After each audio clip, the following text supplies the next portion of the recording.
Aloha. Aloha. I am here. I'm Jason Schwartz, and I'm here with Henry Henry Kahula. Kahula Jr.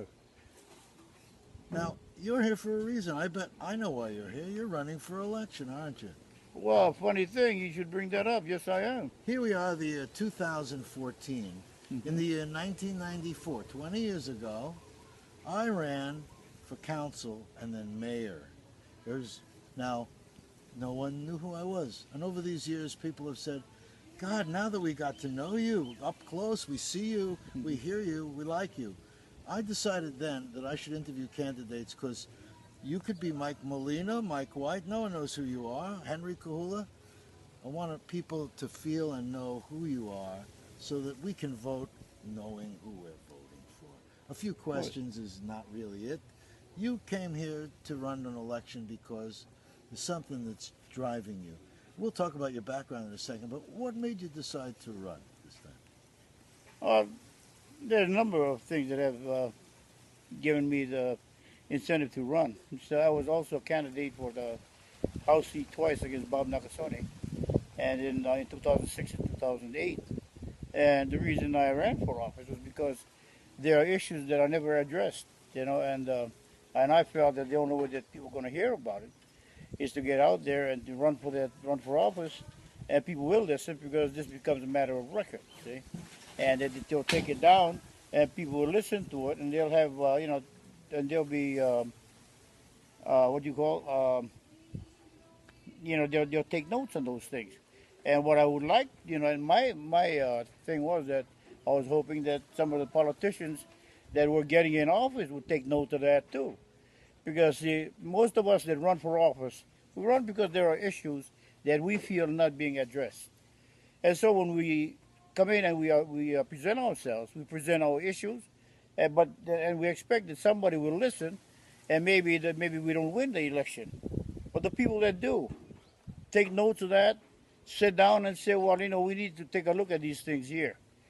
But the thing about it is, what the problem that we have is that we have a different administration this time.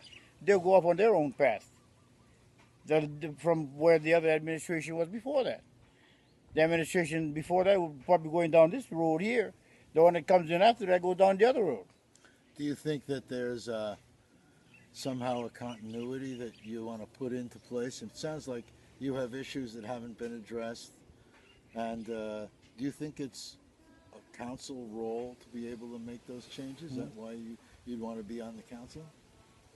Yeah, because I think the council is closer to the community. Like at the legislative level, they're out there making laws and things. But the council is supposed to be right there within the community, taking a look and addressing the issues that are there. For example, the infrastructure and things. Now, you are living here in Paia, and so you're the Makawao, Haiku, Paia district. Yeah. But everyone, no matter where you are on Maui, all three islands, if you like Henry Kahula, you can vote for Henry Kahula. That's powerful to know. Right. You have 9 representatives. They have residency seat requirements because of what you said. There are issues about here that aren't being addressed that you would like to be able to have addressed. Yes. See? And the thing about it is when, like now, while I'm talking to you, and you ask me specific questions about certain things, then I'll tell you about what I think is not being done around here and things that have been lagging for years and years and years. And but like I said, sometimes some administration will come in and head in one direction. The next administration comes in and they take over another direction. Any specific you'd like to mention? A good example is the Montana case down here at the Baldwin Park. They had it on the front page, I think it was last week. And they're taking that building apart. See? What was it that caused that building to be up in the first place? And the thing about it is that the cost of that whole thing is so, it's so high. And it's for no purpose at all. And our people are paying for that. See? They paid to have the building put up. They paid for the court cases. They paid to pay those people back. And now we're paying to take it down. It's like a big movie. Whereas I had brought up an idea where why don't they use it for the movie industry and ask the movie industry, would you like to lease this building and use that to go make movies? But who am I? Right? Who am I? I'm just a taxpayer.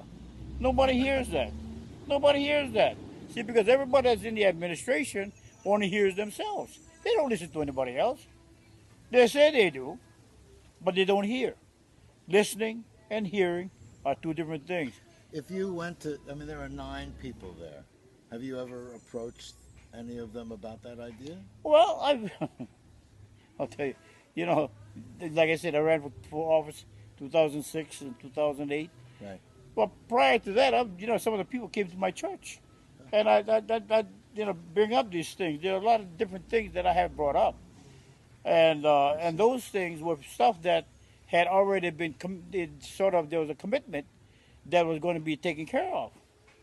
But then they kind of got around the commitment and took, like I said, took another side road and got off into something else, which they felt were more important.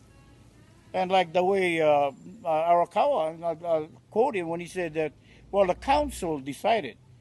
And see, to me, it's not how that the council wouldn't just come out and decide for themselves what they're going to do. Take a look at that federal building. The mayor decided they're going to tear it down. The council decided they're going to investigate it. Whose side is everybody on? You know? And it's things like that, see? That there's a commitment to do things, but yet they do things that are not feasible and not for the welfare of the people. What do you think we can do about it to make a change in that area? Well, I think it's simple. I mean, if you're going to go out and go buy a car, you go out and take a look at the car first. And then you decide, well, let me see, you know, what's the good part of that car. And then you decide, okay, well, let me go talk to the salesman and see if these benefits, or what the benefits are of purchasing this vehicle. So you don't just go out there and break a building down, and then you got the council on one side, and then you got the mayor on one side, and then after the building is torn down, they make a parking lot under the place, and then they turn around and say, well, you know, the mayor did it the wrong way, so we're going to have to investigate him. Who pays for the investigation? It's not free. That Montana building down here, okay? The administration before Arakawa went and put that thing in, all right? And then, after they put it in, then Arakawa comes in. He's trying to clean this mess up, see? And then Charmaine Tavares comes in as mayor. Then she goes off in another direction, taking care of water meters. She never did anything to try to take care of that project. So here comes Arakawa back in again. So he's still down there cleaning that place up. And now they're tearing the building down. And the guy, I quote what they said in the paper. Boy, this is good wood. Now my question is, that's good wood. What are you going to do with it? Because who's paying for that building? Who paid for it to go up in the first place? Because we actually ended up footing the bill for all that. And that's a lot of money, millions went into that. And it close to about another million to go down there and tear it down again. So, I want to say that's water under the bridge. They already made these decisions. We still have the same mayor, or there are people running against him, but he has a strong lead, let's say, right? Do you think a change of administration at the mayoral level would make a difference? That situation is done, right? Water under the bridge. So what can we do from here? Well, here's the way I look at it. You want to do it some more?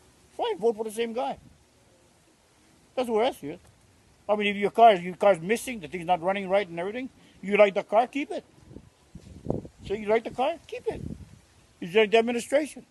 They got these people that left, raise the taxes, raise the fees, raise this and raise that, and then their term is up, and then they wait a year, and then they come back, they wait one term, and then they come back, go back in again. I'm going to do it again.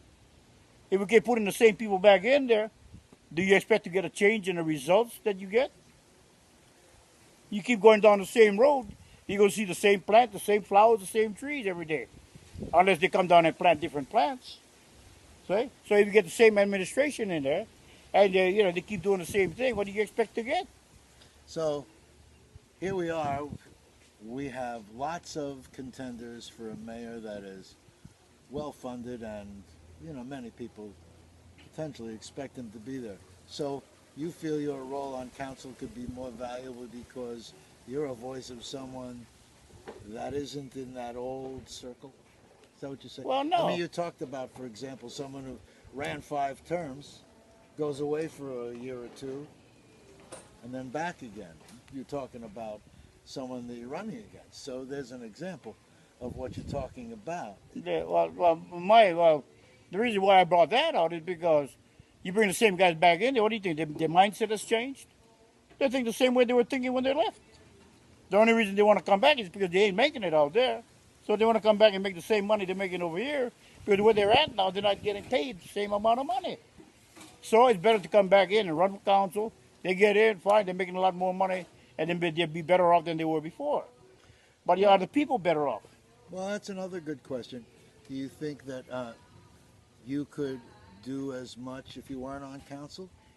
Well, one man can't do it alone. You see, but the thing about it is this: see, like we have this place down here in Kuau, for example.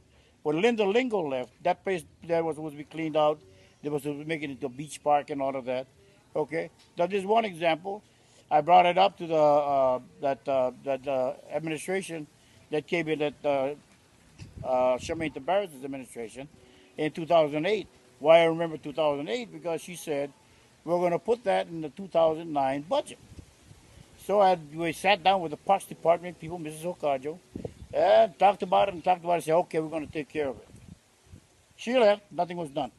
That bush down there is still down there, okay? So then in comes Arakawa. So we have a meeting down here, and now the story's changed. See, now Linda Lingo left years ago. So all of a sudden the story's changed now. So he says, well, I was on the council when that thing came up, and the council decided. See, but here's the point. The point about that is that place down there doesn't belong to the council. It belongs to the people. And it's right there on the beachfront property where they went and cut all that core down over there and planted grass and put a couple trees over there. Then they wouldn't have to build no pavilion or nothing. They'd have a shady little place over there where people can go down there and enjoy the beachfront property rather than looking at all that ugly core that's growing down there. See? But now Linda Lingo left office how many years ago? And that thing is still there. And she served a bunch of years somewhere else. That's crazy. Yes. That's why I continued running. That was one of the reasons why I decided that I'm going to run, because our highway, the bypass, that road that was supposed to be coming up through here. What happened to that project? They're talking about the Kihei underpass for a school that isn't even there yet.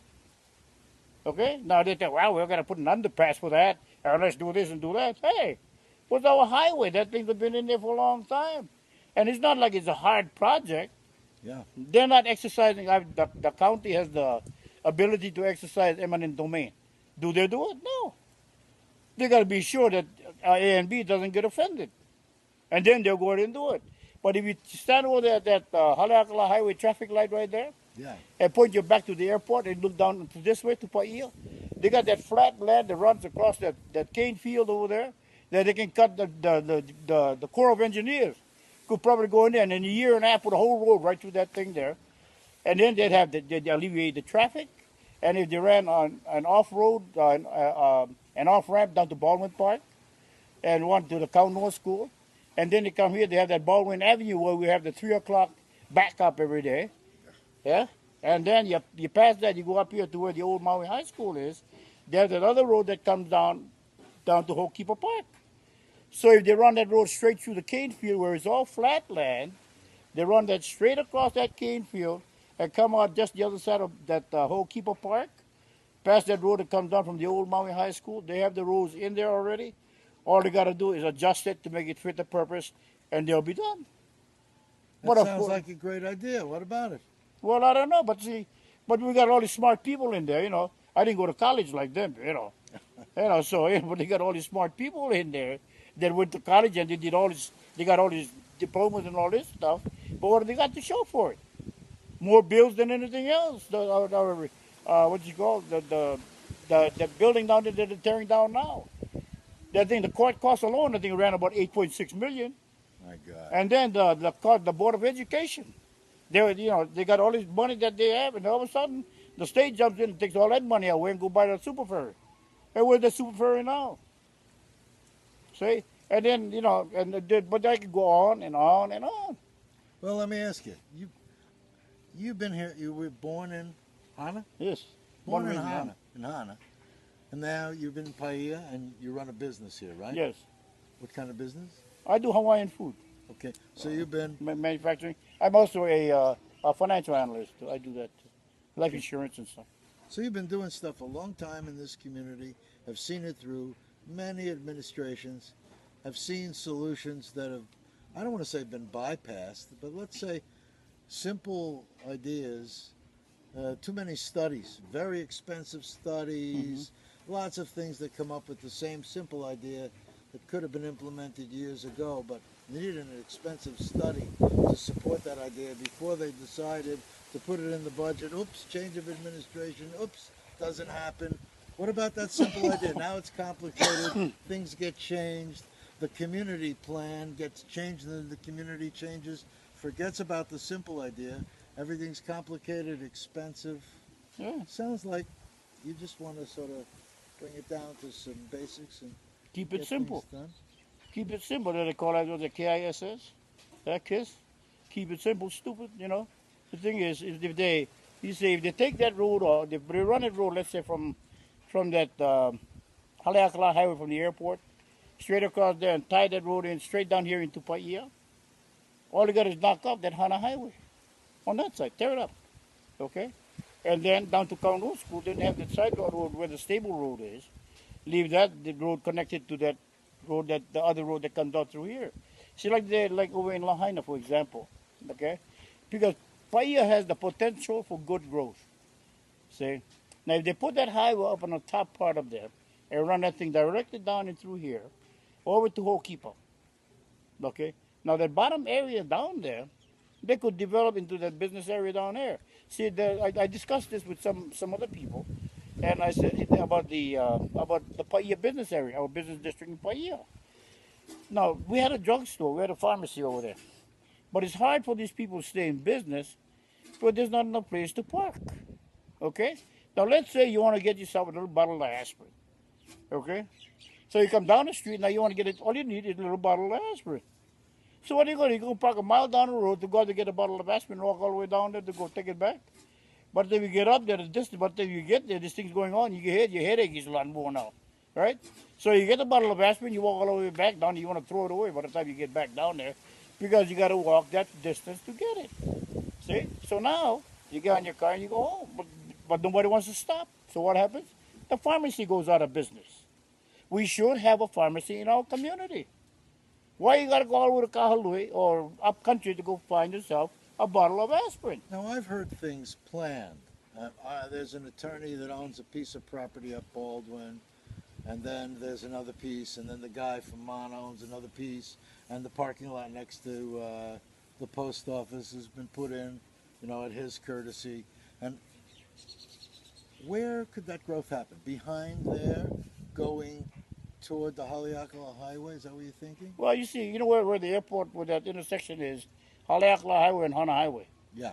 Okay, if you turn around and face your back to the airport and point your nose straight down here to Paia, that intersection right there, they could cut the road right through that cane field. And if you'll notice, it's all flat land. See? It's all flat land. Now, they can rip that the rest of the old Hana Highway, just rip it up. They won't need that road anymore, down to where the stable road is. Okay?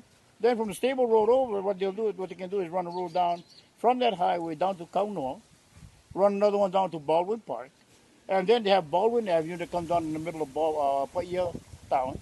And then you go beyond that, the old Maui High School has that road that comes down through there. Have these kind of things been, these are the kind of things you don't see the visuals, so it may be hard to realize, but you've been in Paia many years now? Since 1972. Since I bought my house over here. Wow, 1972. So I would think you'd be wise counsel to these people and give them real practical ideas because you've seen the flow Yes. for a long time.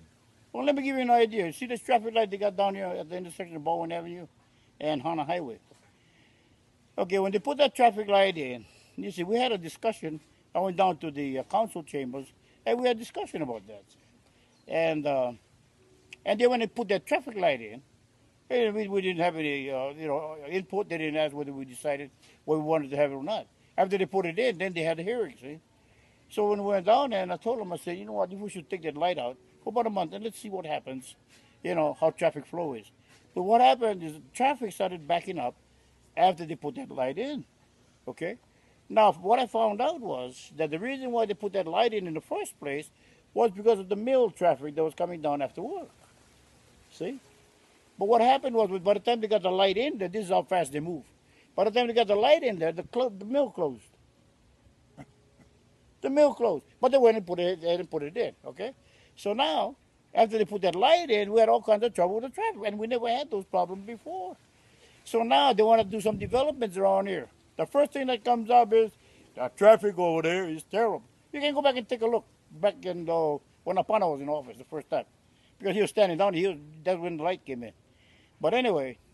Upon him, boy, that's many administrations ago. Right. 4 years, 4 years, 4 years, 4 years. We're talking 2 decades and we got this problem. Right. So anyway, they put that light in, and that's when the traffic started. See, and the thing about it is that there was no reason to put that light in because we did not have a traffic problem at that particular time. That would have been a good time to do a study. So I asked him, I said, I went down and I testified at the council chambers, and I said, I think what you should do is just turn the light off for about a month, maybe 2 months, and let's see how the traffic situation goes. But what I found out is this. See, they've already spent the money. Now, the thing is, if they do turn the light off for about 2 or 3 months, and then they go back and decide, hey, we don't need that light over there, somebody's going to look bad. And then it becomes a party thing, see? It becomes a party thing. Well, we don't want our party to look bad. We're not going to go over there, take that thing out and what? Just leave it alone and just let it go. And so they did. It stayed there. Now here's what happens when you do that. Later on, you got to buy the whole new fixture. You got to buy new traffic lights. You got to buy all that stuff. And is it free? No, it's not free at all. I mean, you gotta pay for it. I mean, all that stuff like that. Everything costs money.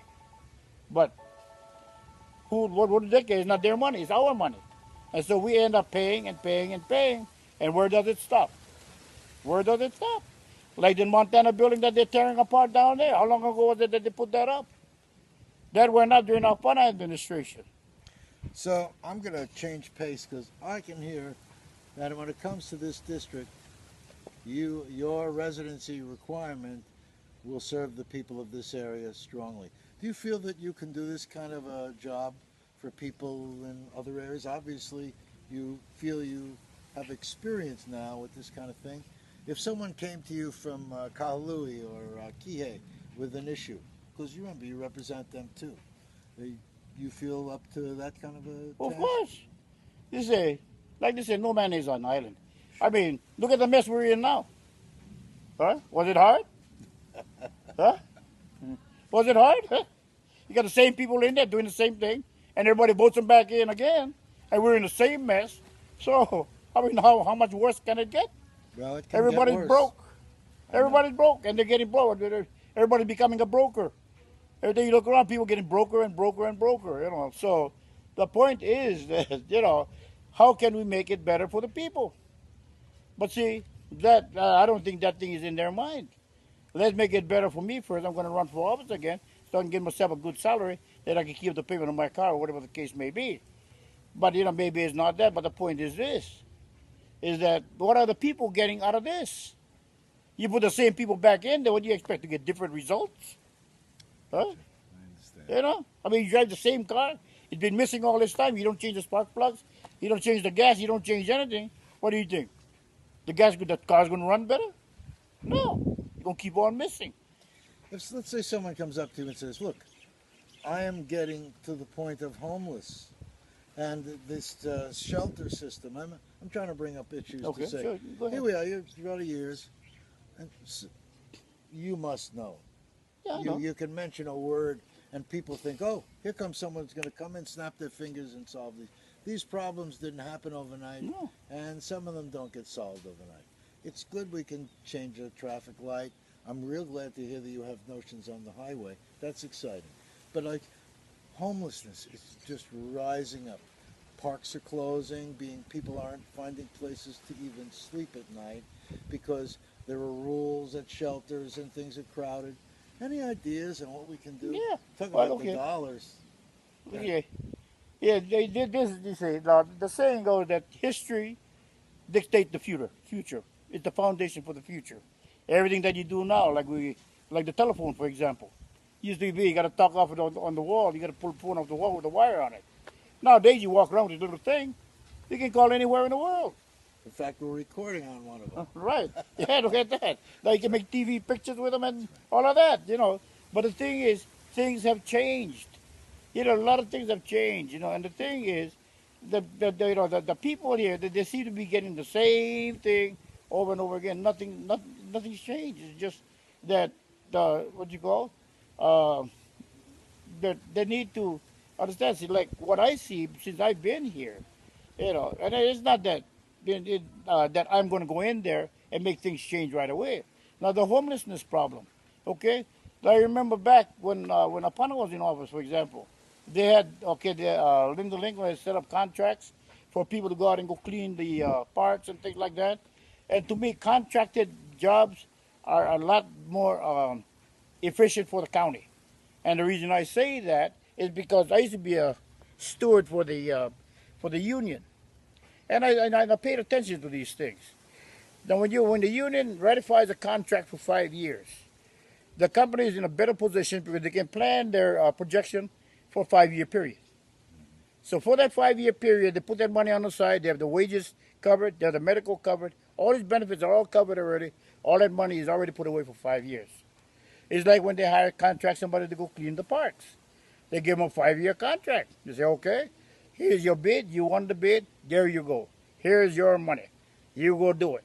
Now it's up to that contractor to go out and find his own people, pay his own gas for his lawnmower, buy his own lawnmowers. All of that is up to the contractor.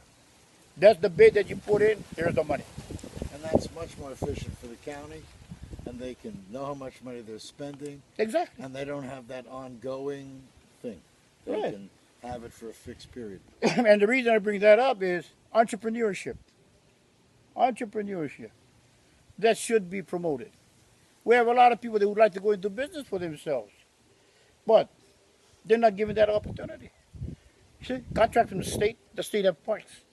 Like all that aluminum cans that they get, they got people taking the baskets out there and putting them in the park. Why doesn't the state have somebody that goes out and takes those things and recycles that and put that money into a fund too? Why does it have to be private enterprise that has to go out there and go do that? See? And with the contractor doing the parks, have the contractor pick up all those things, and whichever way they want to work it, it's fine. But here's the idea. Entrepreneurship. Entrepreneurship is the foundation of business. The thing is for the economy. The more people that you got working for themselves, the more people they can have working. So what does that do? It creates a lot more income for a lot of people. It creates more opportunity. And then at the same time, it helps to alleviate the homelessness problem because we got more people working. Let's say down here in Paia, we used to have a traffic problem. Okay? And I can tell when there's not a traffic problem, not many people are working. That's why we don't have a traffic problem. See, like now we have this, what do you call that? We have the city bus, which I think is a real blessing. That city bus is a blessing for us. It's really done a lot. And it's helped a lot of people that were up in rural areas be able to come out and see what, civilized people do out here, I'm just joking, okay? Yeah. But anyway, I understand it really has helped. Yeah. But you see, but that has really helped. But what I've noticed is that when we get a lot of traffic, that means a lot of people went to work today. If we don't have any traffic, that means a lot of people weren't working. So people are not working on a regular basis. So what's happening is, say a few years back, people were making a lot of money. Then all of a sudden, that whole thing fell through. Now they're not making as much money as they used to or that they had hoped for. And what they had started off, when they had gone and purchased their home, at that particular time, they were in a different income bracket. All of a sudden, their income changed. See, so it became a problem. But there's nobody over to take a look at these things that are happening. They come up with excuses instead of coming up with solutions. You see? Wow. Excuses are easy to come by. And it can all, like Mr. Arakawa said, well, the council decided, well, all of a sudden they're going to do decisions for all of us. Like the DLNR and everybody else is doing decisions for us, how much OPU we pick and all that kind of stuff like that. Not to get off the subject, but the thing is, all these things become problems that is not even supposed to be even discussed. Look at the situation that the people are in today. Who's paying their wages? Who's paying the taxes? Who's paying the bills? The people. They're paying all that. So when you do a job like that Montana project down there, and that thing falls through and you spend billions of dollars in court, You spend millions of dollars paying these people back their money, and then you spend another million to tear it down, and you get nothing out of it. And you could have put up houses for the homeless. You could have put a highway in, a Oh, of lot of course. stuff. They could have used that for the parks and recreation, for our kids to go down there during summer, for summer fun or something like that. Extend the building, make use of it. But no, does that mean that they have an empty head? What did they go to college for? No creativity, no vision, nothing. They take a simple little building like that, and like I said, if they could have gotten together with the movie industry that they started to come across now. So maybe you would like to lease that and use that for making movies. Oh, terrific. But I don't know whether they ask or not. But of course, that probably belongs to A&B. I think it does. I don't know. But they're tearing that building down now. Okay, so now what are they going to do with the lumber? That's another question. Put it up for bid? Because the guy that was taking the thing apart had right on the front page, this is all good wood. Okay. So it's good wood. What good is it if it's not used? So who's going to use it? Okay, you see? So there's all these things that are going on. They talk about, like our school. Let me give you a good example. They come to Paia. Paia has been shortchanged in so many areas. I can go on and on. But this, I have to say, talk about this one.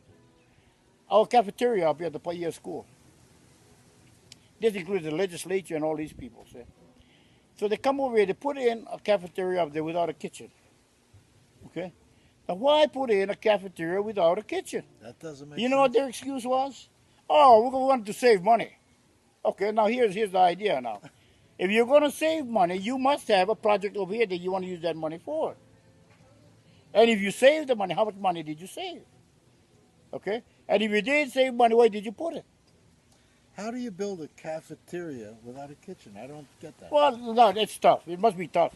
Because you get college people out there figuring this thing out. They got engineers. They got all these people that are sitting over there smoking cigarettes, drinking coffee, and then they come up with a project like that and say, well, we wanted to save money on that. Why save money on that? Because, see, here's the other side of the story. One day, Punana somehow they got the information that that school was up for grabs. So here comes Punana, and I don't blame them. They want to get a house for them, a place for their Hawaiian. And I support the Hawaiian language and all that. But they come up there and they say, well, we want to take over the Paia school for our Punana. But they got the old Maui High School up at the road. What's wrong with that one? But the idea, what I'm saying is this. First of all, they shortchanged us on the cafeteria, and then somebody put the word out that you guys can go take that school. They must have gotten some kind of, somebody must have done something that gave them the idea that the Paia school was available for them to take and use for the Punana Leo. Otherwise, why did they ask? See? So, then they put the cafeteria in, no kitchen, because here's the other side now. If they put a kitchen in there, they can have events at the school. They can serve lunches at the school and have people pay for lunches. They can raise money to the cafeteria up there, do fundraisers. They can do all these things up there. But what do we get? Nothing. Nothing. See? And what was their excuse? To save money. Okay, what did they do with the money did they save? Or did they save any money? How much money did they save? Let's talk about that. See? Before we talk about what you did with the money, how much money did you save? You know? And why did you want to save money from our cafeteria? Why did you save some money from cutting back on somebody's pay or something?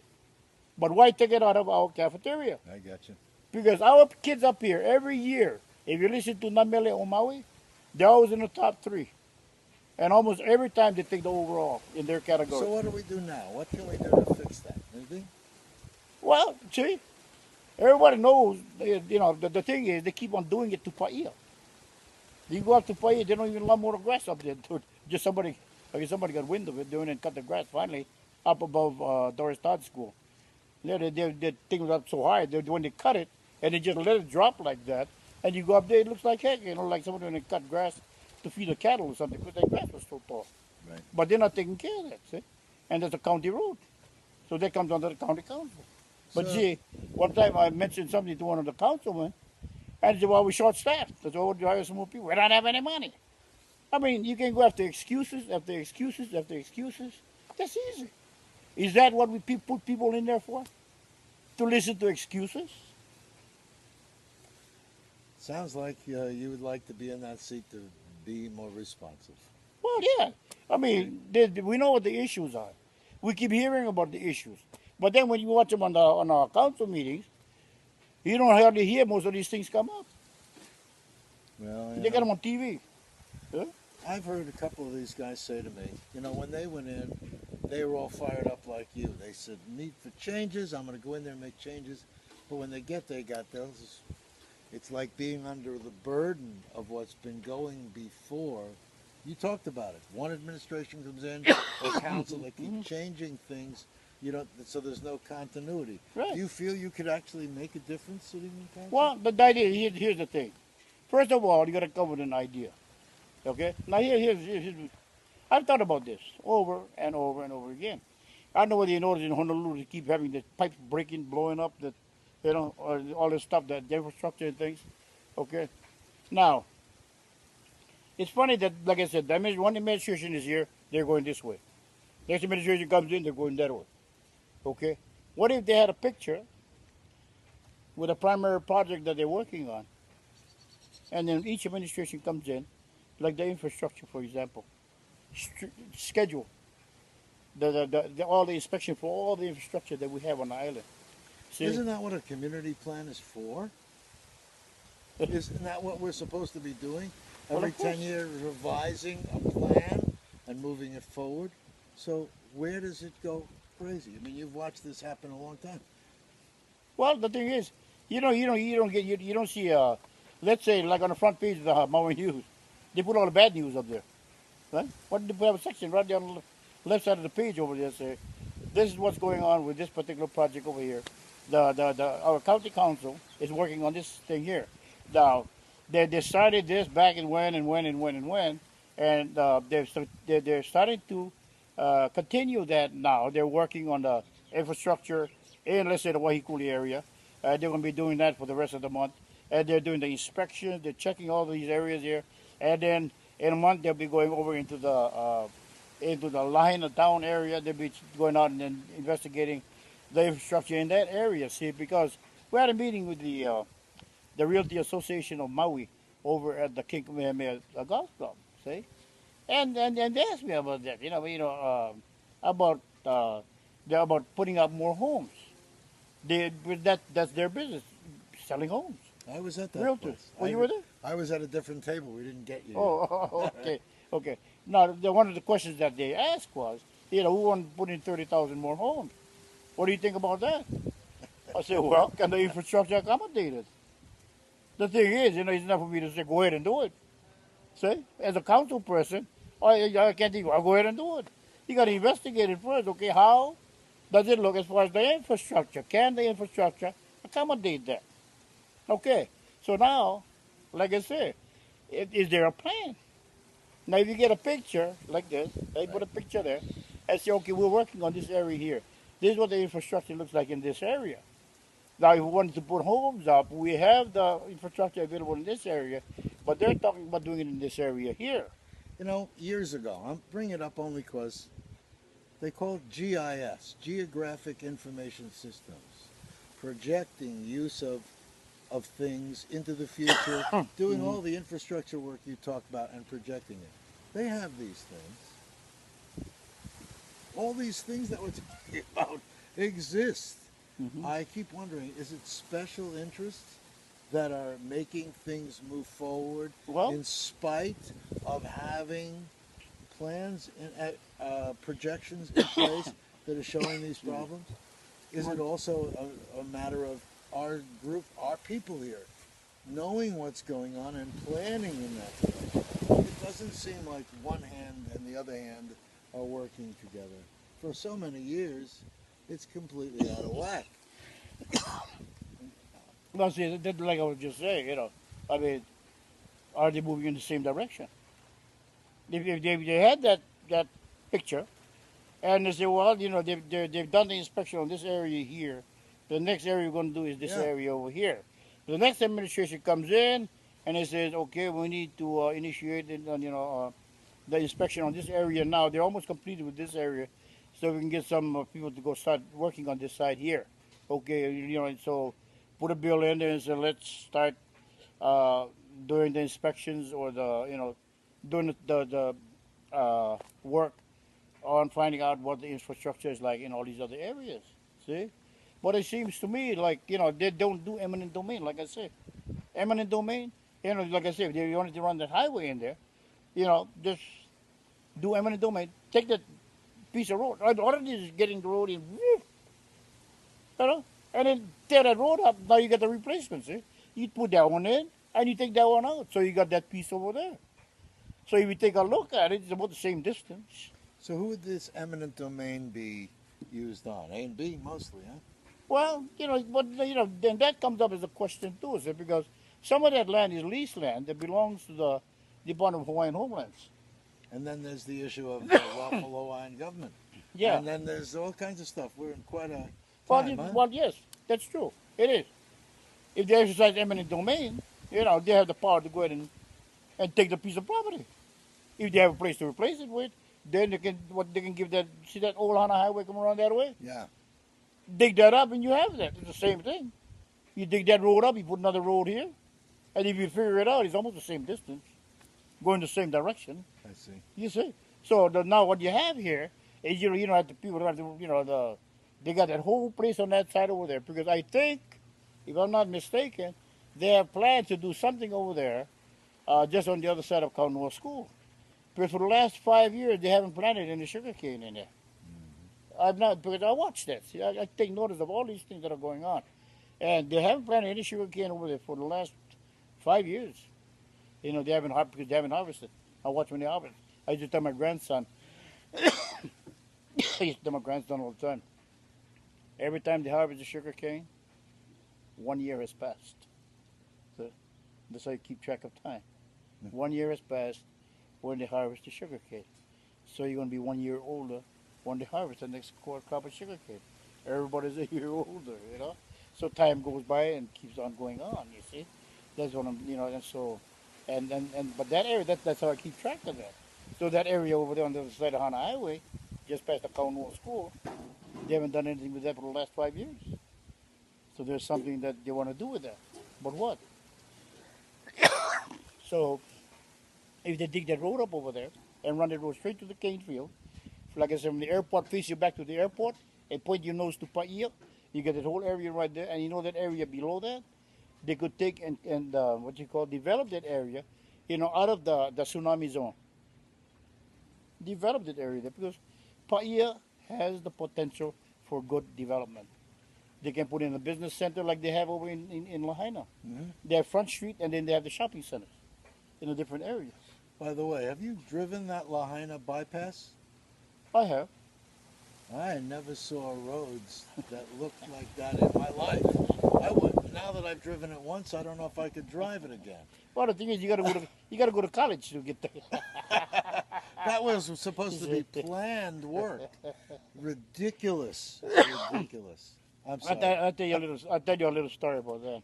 And I brought this up a long time ago. And I don't know whether Mayor is going to remember this. But we had a meeting back in the 90s over at the Islander, the Maui Islander Hotel. And I brought this up. See, along Honopilani Highway. Yeah. When you come out of the tunnel, got these barricades on the left side of the road. And see, what my occupation used to be, I spent a lot of time on the highway.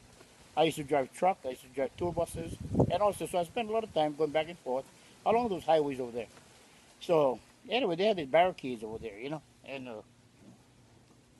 on, a little bit, just to discourage them. Anyway, yeah, but anyway, so Alan and somebody else were there at that meeting.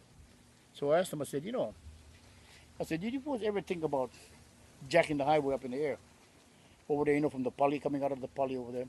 Because if you stand over there at the poly and you look straight out, you can put a highway, you can jack it up in the air and put it straight across to that open area over there. All the way and go straight into Lahaina, up in the air. So, the natural reflex. Go cost more. Yeah, but they do it in Honolulu. It's part of the state of Hawaii. Am I right or wrong? Okay. I said, well, let me put it another way. The highway that we have now, we have the barricades on that side of the highway, right? Every year, we get that high surf come in, Boom, boom. Tears that thing up. As a matter of fact, they just finished doing that part right out of the pulley. When you come out of the pulley, they just finished doing that whole thing over there. You know? Okay, so here comes the waves. Every year, boom. See, 2 or 3 times a year they come in to repair that. Am I right or wrong? Yeah. I said, what, every time they repair it, they do it for free? You know? I said, see, here's the idea. If you jack the road up, if there's a fire, the fire's underneath. If there's a tsunami, the tsunami goes underneath. The water from the mountain goes underneath. Yeah? And if you do that, the road maintenance cost is going to drop down, way down. Why? You build that whole thing out of concrete, you won't have to maintain the road as much. Not like you're doing the barricade over there now. Huh? I see. Does that make sense or not? You know, but of course, you know, I didn't go to college, you know, so I guess maybe these people did, but see, I would listen to somebody like me when they went to college, never got the kind of education. What the heck you talking about, you know? Who's sitting in your corner over there who say nothing? But, you know, but you see, here's the idea. I mean, it's common sense, right? And I brought this up with one, I was on a flight coming back from Denver. I had gone to Atlanta on business. On the way back, we had to catch the flight, go up to Denver, and from Denver fly back. And Ross Baker was on the flight. I took a yellow page, and I drew that thing for her. I said, see, we're coming out of the tunnel. You got that straight from the tunnel there.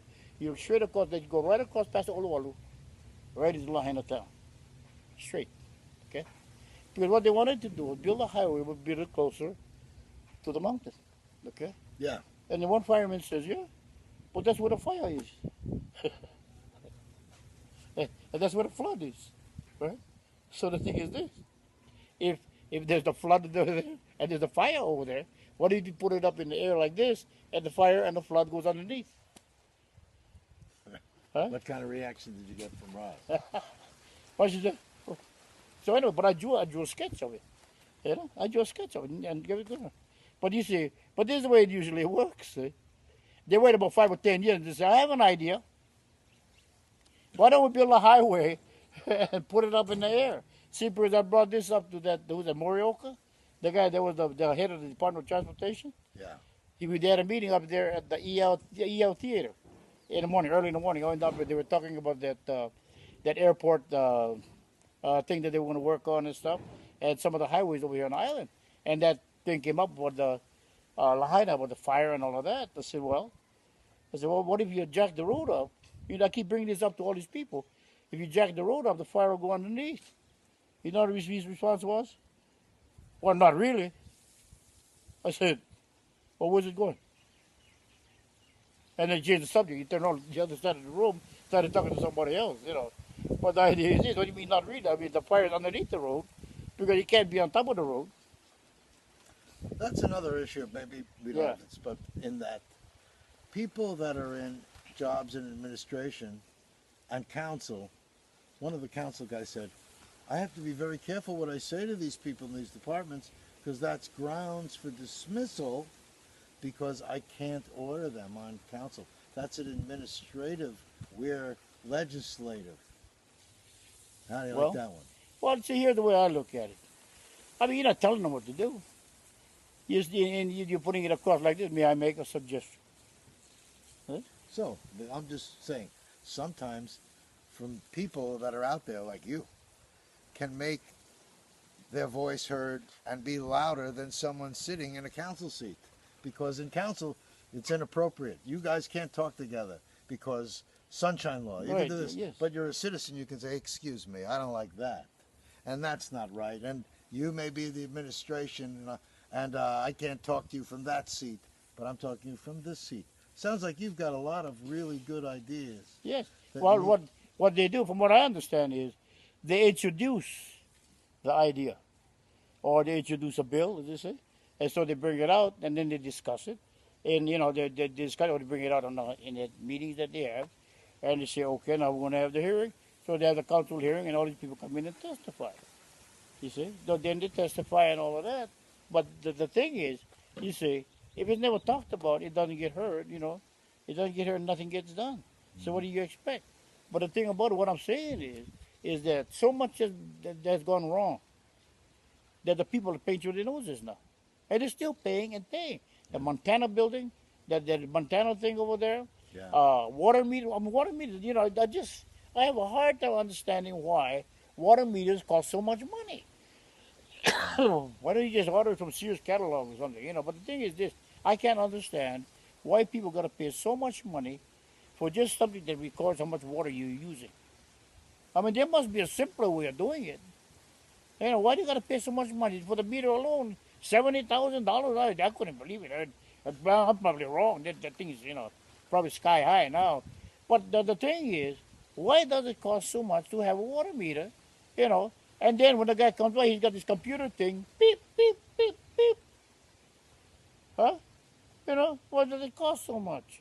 And like they kept talking about the cameras on the traffic light and stuff like that. Why don't they call the traffic light company and say, hey, you want an idea what? Why don't you put cameras in the traffic light? Huh? No, but the thing is, no. We want to buy the cameras. Oh, buy them? Who's going to pay for them? Huh? Okay? Because nobody's giving away cameras, you know? But the idea is this, the expense seems nothing to these people when they come up with ideas. How many traffic lights do you have throughout the state of Hawaii? Huh? Yep. And who's going to pay for all those traffic lights? Huh? We are. Just like all these things, that building that they tore down, the federal building, they tore that down. Now we're going to investigate the mayor. Who's going to pay for the investigation?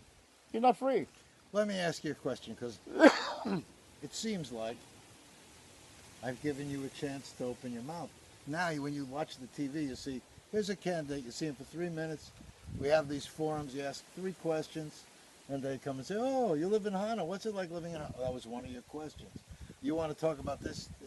What do you want to talk about that now that you have a chance and a camera that you want to be sure you tell the voters? What is it really important that you want to share? Well, so I'll say this. I was born and raised out in Hana, and we just want to have just a regular lifestyle. Be able to go fishing, be able to do all this kind of stuff. Because when I was growing up, we didn't have much money. We didn't need it. And you know that this is the land of plenty. We have plenty, but yet it seems like money is always a biggest issue. We can have everything we want for almost for free. You can grow any kind of fruit you want in your yard. You can grow gardens. You can do all these kind of things. And then they ship the chicken in from you can get it very inexpensive. But there's a lot of ways that you can live. But yet, money seems to be a big issue. A lot of people aren't working. We got homeless people and all of that, see? But because to me, life has just gotten so complicated when it doesn't have to be. All it has to be is just kept simple. Now, if the people left us alone to live our life the way we've been living it, we go out, get a little bit of fish, come home and stuff like that, and put the guys down there to go catch the people that are abusing. But no, they get down there, they just arrest anybody. See, they don't sit down there and watch like they do on stakeouts and stuff like that, They got one guy out there, he go down there, he throws his net in the water, he catches 3 fish, the guy, let me see your net. Hey, that net on but the thing is, what did he get? 3 lousy fish. Now you're going to arrest him because he's net. Now you're going to throw the fish back, so now he goes home, no fish. Now he's short about $100 for a fine and everything like that. When life is supposed to be simple. And everybody says, well, that's my job, Okay, fine. But the thing about it is this, is all we want is a simple life. I always said that. We've lived a simple life. When the water's clear, we go down, get our OP, get our fish. We come home, we sit down with the family, we share what we've caught. Everybody work together to clean OP and whatever. And then there's hunting. We got all these things. We got fruits growing on the trees and stuff. And it's just a simple life. But yet people make it so complicated that now people don't have jobs. They can't pay for the car. And we need apartment buildings. Because young people get out of high school, what do they do? They stay home. Right, loafing around the house. Send them out to go rent an apartment with you and your 3 friends. Go rent an apartment, go find work. Finding work is an issue, Finding work is an issue. It is. Yes. But what happens is most people don't go find work. See, and that's what I've noticed. Because the thing is, you want to work bad enough, you'll find something to do. I can tell you, most of the jobs, the pay isn't high enough. You can work 2 and 3 jobs and still can't afford the rent. Well, that's another thing too. But I'll tell you something, if you don't go to work at all, you're not going to make any money at all. Oh, that's true. But the thing But is, you can spend all your time working and have nothing at the end of the day. I know people that are homeless that can't afford a place to live, and they're working full time. Well, Crazy. this is the way that I've always looked at things. I'll work at this until I find something better. That's the way I've done it. I'll work at this until I find something better. But the point is, if you don't do anything, what are you going to get? Absolutely. Because some people, they got a lot of people. I went up to the county building up there at the employment office. They have jobs in that little book.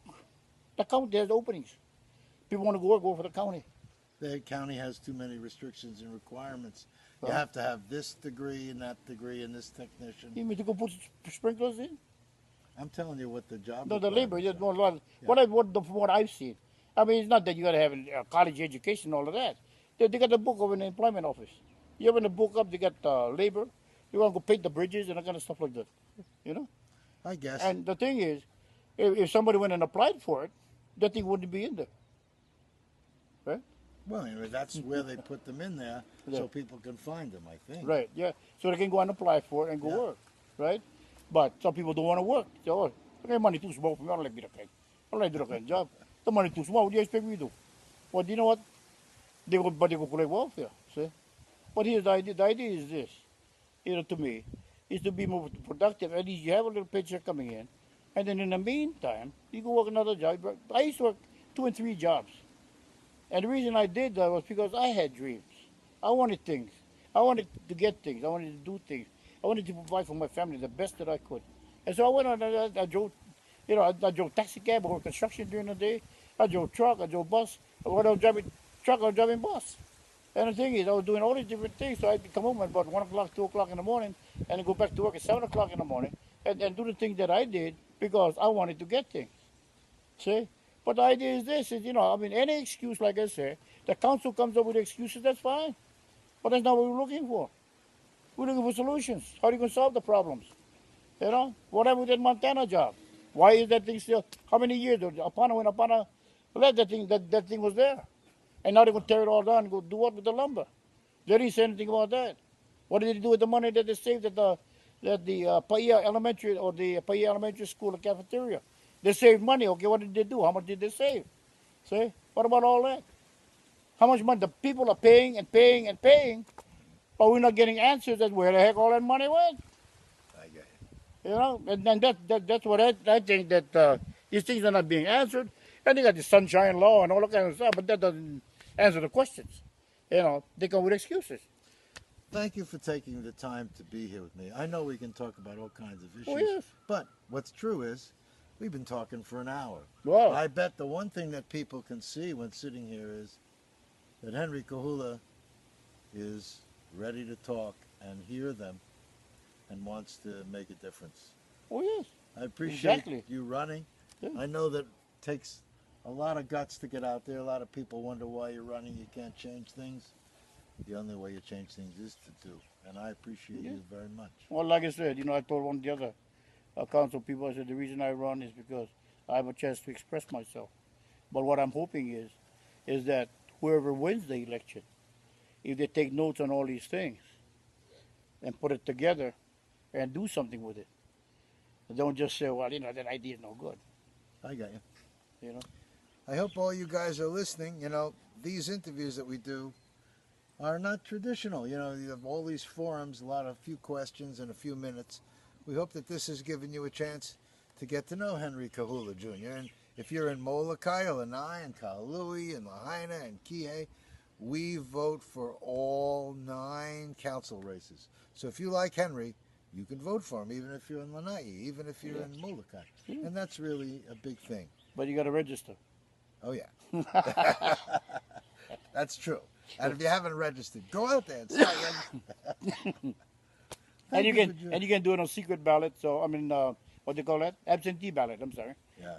You don't have to go around to the polling place where everybody can see you voting.